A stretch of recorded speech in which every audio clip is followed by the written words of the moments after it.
Hello, and welcome to the Black Crow Gaming Adeptus Custodes Tactica video. I'm your host, Aaron, and I'm back for another episode. And I asked the community what we wanted to see this week, and actually, they wanted more list building tips. And I was like, okay, what type of list building tips do you want? And they actually told me that they want to look at list building if they don't have Forge World models. Because I suppose as custodian players, it's so embedded that you just have these Forge World models that really we don't really think about what we can actually take maybe without the Forge World models. Is it possible to have competitive lists? Well, I'm going to tell you now, yes, it is. It is competitive. And there's some reasons why it's competitive, and I'm going to tell you what they are in this video. But first things first, if you like the content, I'd really appreciate it if you hit those magical YouTube buttons. If you give me a like, that's really helps the algorithm. If you subscribe, that's even better. And then if you hit the notification bell, that means you know every time we upload a video. And we do loads. We've got Dark Angels tactics, we've got World Eaters tactics, we've got more tactics videos coming in the future. We've got battle reports, we've got a podcast of which we just had Manny from Glasshammer Gaming, who is our sponsor, on Monday night talking about his experience at the WTC World Championship event, which is pretty cool to hear it from the horse's mouth. And obviously, as all part of the show, I have to talk about our wonderful sponsors. If you want cheap miniatures and you want that 5% off extra from where you already get up to 20 to 25% or 15% off, go to Glasshammer Gaming, put in the put in Black Crow in the coupon code, and you'll get an additional 5% off your plastic toys. What's not to like? And if you like our terrain that we use in the Black Crow battle report videos, and we've just released a new WTC set, which will be highlighted this weekend, so you get to see that this weekend. Chef's kiss, it's that good. Just put in BCG5 in the Terrain Forge website and you get an additional 5% off. Check it out. BCG just giving 5% off everywhere. Well, not everywhere, 2 places, but those 2 places do give you lots of stuff to go for. Anyway, as we were saying, we're talking about Adeptus Custodes Tactics. And I wanted to just kind of recap on the things that we need to look at when we list build. And list building for Adeptus Custodes, there are key points to consider. You need to think about what the meta is. Now, as I discussed in my previous video, you need to think about what the big bads are, how you can combat them, what you need to deal with them. At the minute, it's like Dark Angels, Blood Angels, Necrons, Sisters, and so on. Thousand Suns, or... However, the way that you deal with those is obviously by thinking of the units that we have and how those units can interact with those units and how we can benefit against them. That can be quite tricky, but not impossible. We're currently sitting at a 48 to 49% win rate at the minute, and that's using Talons and Shield Host, which is okay. It's not terrible. It's not excellent. It's just okay. Would I like it to be higher? Of course, I'm a custodian player. Is it going to be higher? Maybe not.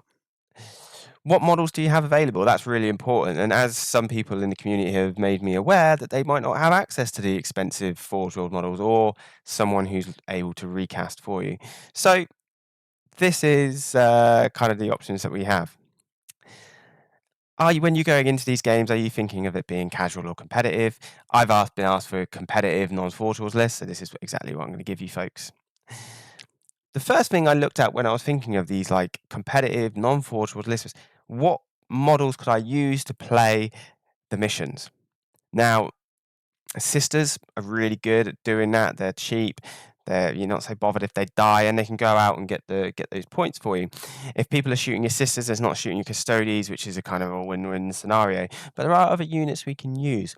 Alaris Terminators, for example, in those little 2-man squads, they've got their uppy-downy, you can deep strike them, you can get them into some useful positions on those flanks to be able to get you those behind enemy lines, because they're difficult to shift when they're there. They're toughness 7, they're 4 wounds, it's not a joke.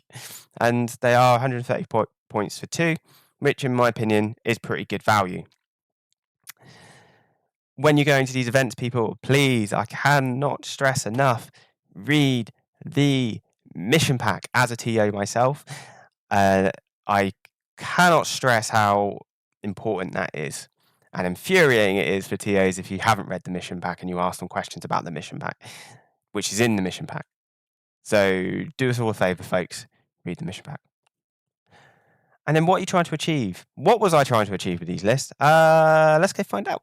So the first list is a shield host list.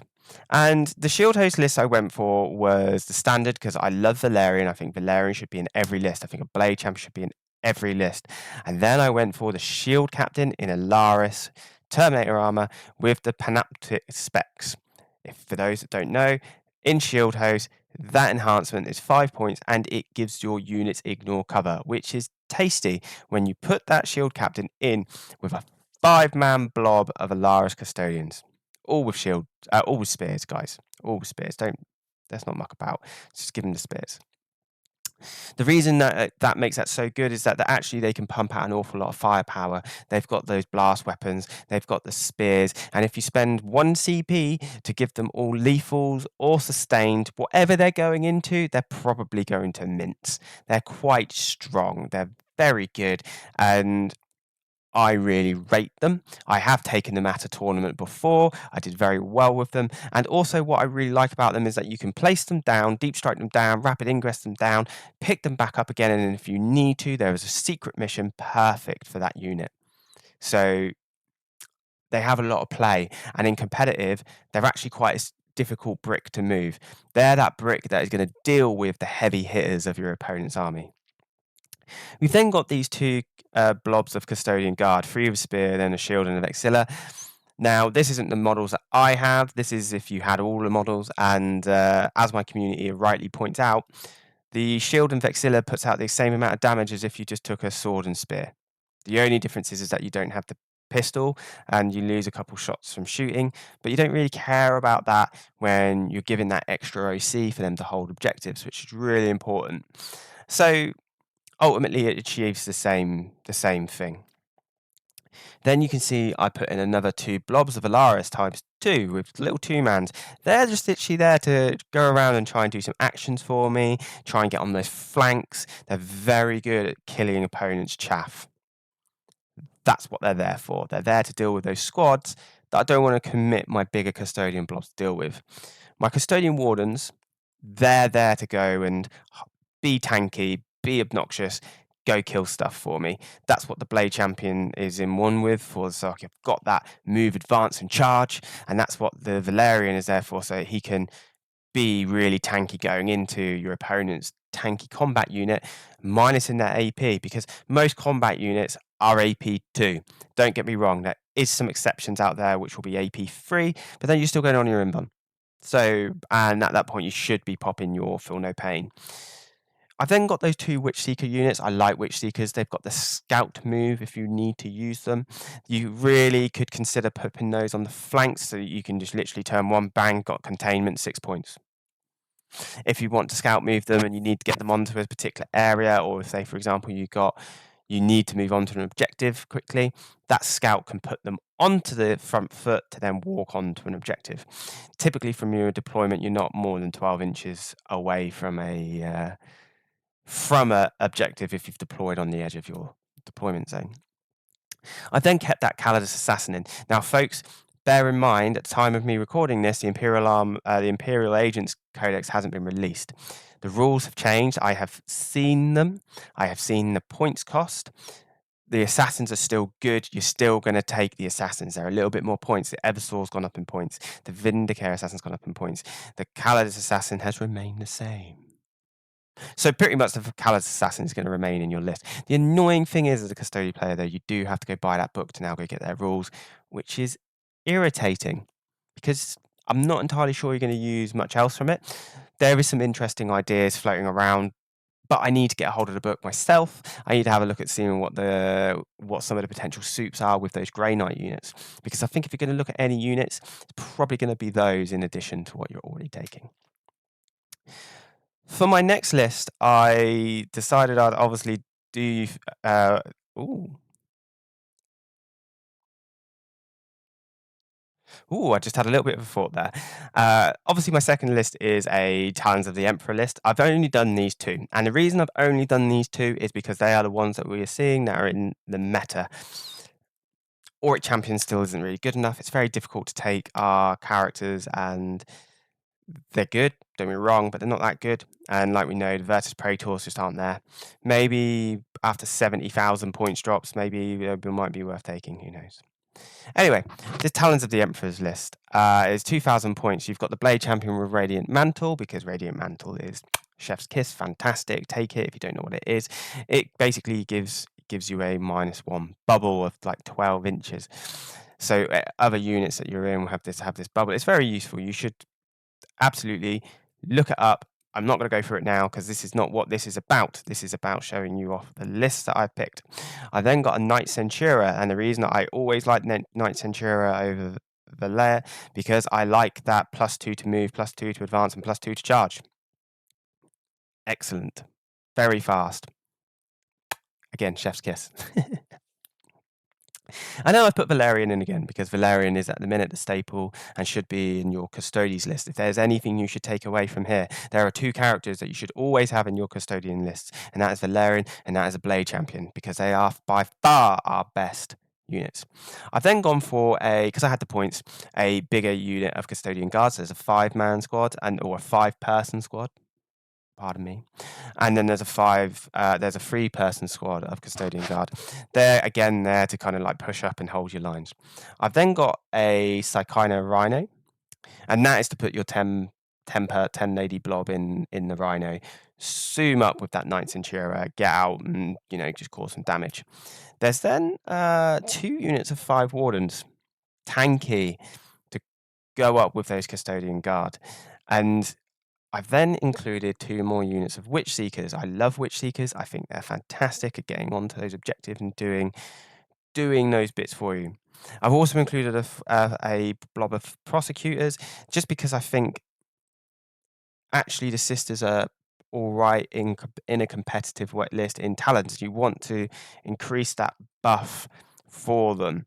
Now, you're going to see there's a certain name at the bottom of this list, and I'll tell you why I included it. Canis Rex is incredibly good at what it does. In my earlier video, I talk about Canis Rex, and I talk about why it's such good value. If played correctly, he is a nightmare for your opponent to deal with. He can just walk through walls, he's shooting up the place, he's punching stuff, he's got sustained hits for days, and actually, I think it is just flat the way forward to go when you're missing those tanks and you don't feel like taking the Alaris blob. And I wanted to give you something that have a bit of different flavour. Now look, there is something you need to all understand. These are competitive lists, but you need to also know how to play them. You're not just going to pick these units and go out and win games. That's not how this works. Custodes at the minute are in a position where you need to work for every game you play. You need to know what they do. You need to know your rules. You need to know your core rules. I like these lists personally because these fit into the way that I play. Might not fit into the way that you play. If you don't have a Canis Rex and you've literally just got Custodian, pack it out with 400 points more worth of Custodian troops. You can take 2 more. You could take more Custodian Guard. You could take the Alaris bombs. You could take like 2 3-man units of Alaris. Is no joke. That's 195 points each, and that would fit nicely in that Canis Rex empty shell. But I just put Canis Rex in there because it does give us that flavour. Like, we do still have access to these knights, to the baby knights, for example. We have access to all of that, and we should be willing to use that. When we talk about custodian armies, I think with the Imperial Agent book going forward, it's going to be really interesting, and I think there's going to be lots to play with. But again, it is very similar. We are limited to how many units we can take. In 2,000 points, you can take 2 units. So I think there's going to be some restrictions there. Now, do I think that this Talons list is the best competitive Talons list out there? Probably not. But I think it is an interesting one to consider. The Shield Host one, however, is something I probably would take if I was in that position where I had only these models. I could probably be quite happy and go 3-2 at an event with a list like this, because I think it plays the mission quite well. I think it's quite tanky. I think it's going to cause some problems. That 5-man Alaris blob is tough to shift. You'll hear in the Custodian Discord, we talk about the Alaris bomb, because the Alaris bomb is real. It's a lot of points though, but it's incredibly strong. Incredibly strong. Something I did consider putting in, guys, was the Peripherite Spears. And the reason I said that is because, yes, I'm aware they are forge rolled, but the conversion on them is super easy. You buy 5 melter guns, folks. You chop the tips off. You chop your tip off your bolter. You stick them on the end. There you go. You've got your 5 melter spears. No one's going to complain. I've taken that to a big tournament and no one cared. They were perfectly okay with that as a look. So I think that's something you could consider. That's only your 250 points for those melter spears. And if you do that with the shield captain with another melter, you've got the 6 melters. And I did talk about that in my tactics videos before. This is actually a short video today, folks. This is just because the community had asked for it. I'm going to go back to my community and ask what they want from next week. It will probably be how we soup in these Imperial Agents units into a Custodian army. So I will be going and getting the book this weekend. I'm looking forward to seeing what I can do, how that can change, and I can't wait to tell you folks out there what my ideas are. If they're crazy, if they're just pretty vanilla, we'll see. We'll see. I also want to apologise as well for the fact that we are in a room with my washing and all other bits.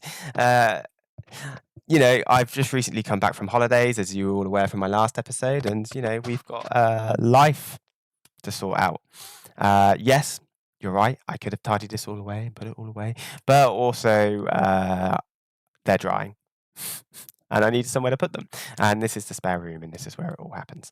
Anyway, look, I've been Aaron. I just want to say a massive thank you for watching. If you've enjoyed the show, please like, sub, and subscribe. But anyway, Aaron from Black Crow. Bye.